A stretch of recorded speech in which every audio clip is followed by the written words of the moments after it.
Welcome back. This little bit longer video today, we're going to look at some of the basic setup now that we have the machine on for getting ready for doing our first cuts on whatever program we're going to do. Some of the things we're going to look at today is how to jog the machine around using the pendant, how to change out the lower cup that screws into the bottom of the lens, and how to turn on and adjust our gas pressures as needed. So we've got the pendant here, and the pendant is magnetic, so we can just leave it on the machine when we're not using it. And we have some arrows. As long as there is no screen up on sipe cut, so if you've got a screen like the layers up here, it's not going to work.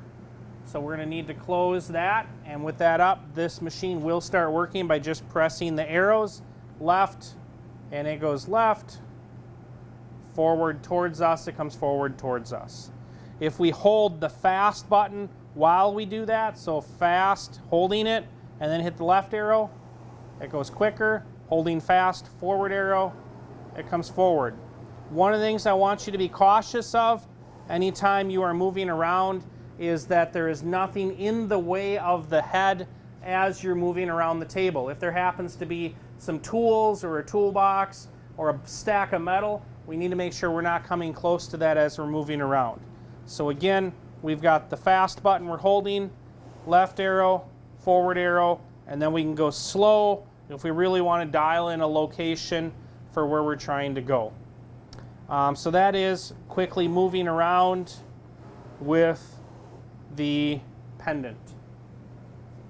The next thing, now that the machine is close to us, so I'm actually going to kind of move it right up here, is depending on what material we're cutting. Here we happen to have a piece of mild steel or aluminum or stainless. We need to change a couple things on setup of the machine. One of those is right down here. There's a removable cone that goes onto this tip, and that's going to help control the gas flow through the cut. It's not actually changing focus of the laser or the size of the laser. All it's doing is changing how much and what shape the gas can get to the cut. The other thing we're going to need to change is going to be our gas pressures and which gas we're going to use. So let's change out the cone. If we come over to our software and we go to our layers tab, this particular layer that we're looking at says that it's mild steel, about an 1/8 inch thick. It needs a nozzle of a 1.2 double, and it wants 150 psi of oxygen. We need to make sure we're looking at the proper layer before we set up. Right now I'm just demonstrating, so we're just looking at a layer. But if this was our material we were going to cut, those are the things we need to set up down here in notes. So again, nozzle of 1.2 double, and we've got a bin of nozzles, all kinds of them, depending on if they're single or double nozzle, and anywhere from 1.2 all the way up to 5.0 for the size of the hole for the gas to come through. So it says 1.2 double, so here is the 1.2D nozzle that we're going to want to put in the machine.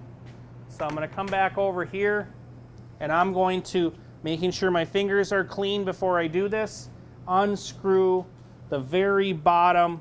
I'm just using fingers to do this, no tools, and I just unscrewed that nozzle out of there.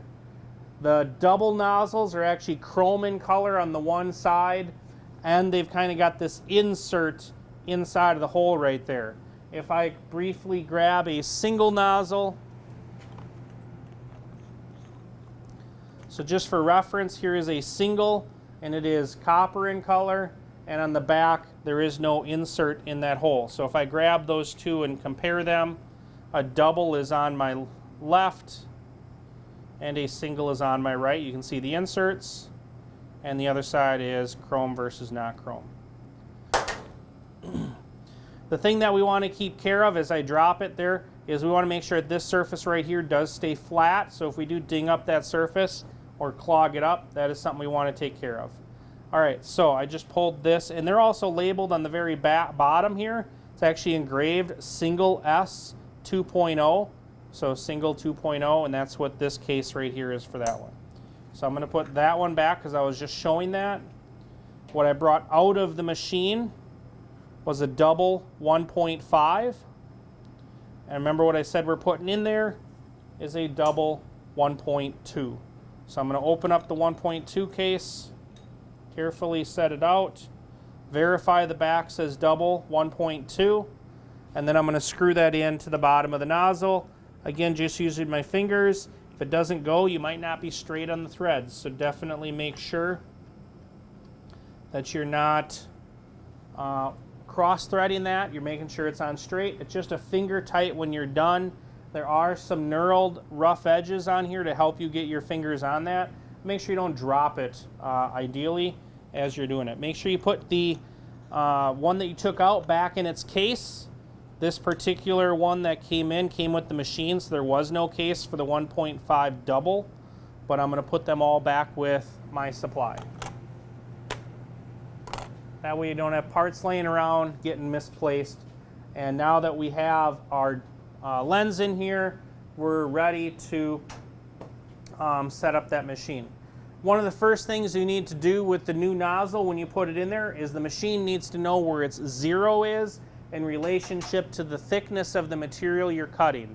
So we've already paid attention to the material thickness. We've put the correct nozzle in. We're now going to come into the control software, and we're going to do under the CNC tab, BCS 100 is the controller for the laser. We're going to do the bottom, and we're going to choose calibrate. We want to make sure we're above our material before we do that. So before I go there, we're going to put the nozzle right above the center of the material, or right above the material in general. So we're above that. And now again, we're going to go to CNC tab, drop down, BCS 100, calibrate.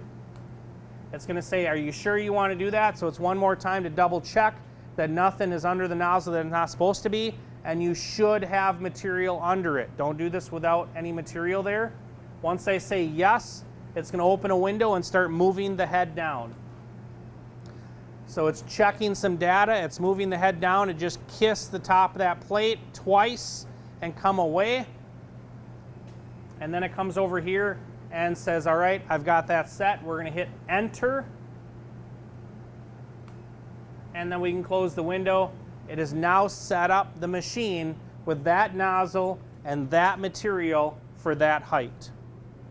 So far we have looked at our layers. We have adjusted our nozzle.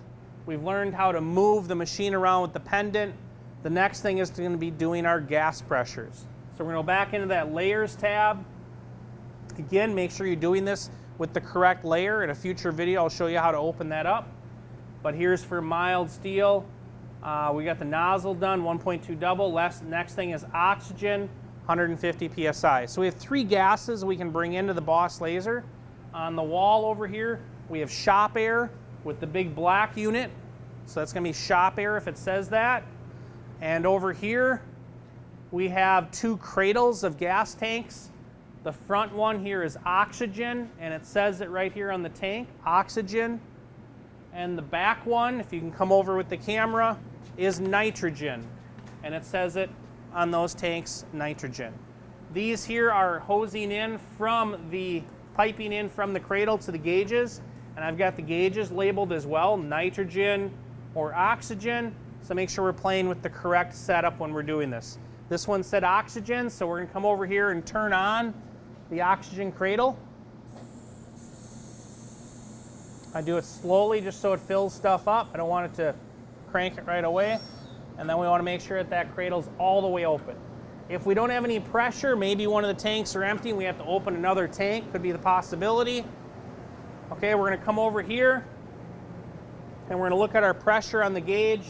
This pressure on the main line says that there's 2,300 psi in the tanks, and the gauge is allowing about 125 psi to the machine of oxygen right now. In is going to be more pressure, out is going to be less pressure. So if I want 150, I'm just going to turn this in, and you'll see the gauge will increase until I get to about the 150 mark. Is now sending 150 psi to the machine. If I want less pressure here, let's say I only wanted 100 psi, I would come out. However, you're not going to see that gauge go down because it's holding that pressure. We actually have to hit a button on the pendant to allow that air pressure to come out as we go down. So let's step back over to the computer briefly. We're going to close our layers tab, and we want to make sure that the correct gas is selected right here, oxygen or nitrogen, because you got an options. We want oxygen, and then we're going to use this button right here, blow. You can also hit it right there if you want on the computer screen, but when we hit blow, it's going to turn the solenoid on and just start letting the gas come through at whatever pressure there is. When we hit it again, it'll shut off. So let's come back over. We're currently at 150 psi. I'm going to hit this. It might get a little loud. And it starts letting gas pressure out. As I go down, it's going down. So there's 100 psi. If I hit blow again, it stops. I'm at 100. So that's how we can bring it down. All right, I need 150. So again, I'm going to go back up.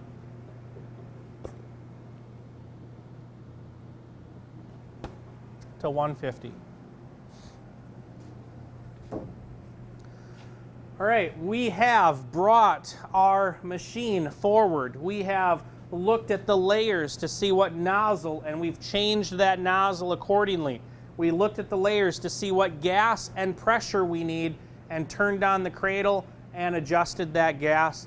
We would now be ready at this point to load our file, set up the program, and run that part. Make sure at the end of the day when you are done using this machine, whether it's a class period, a project, or a couple hours, that when you do the shutdown process, you also shut the cradle off of the machine. So over here, an additional shutdown procedure would be to turn this valve all the way in to shut the gas off on the cradle. We don't need to turn the gauges out or purge the gas. We just need to make sure we shut the cradle off. So if there was a leak for some reason, we wouldn't drain all 12 tanks out overnight just because we leaked all the gas out.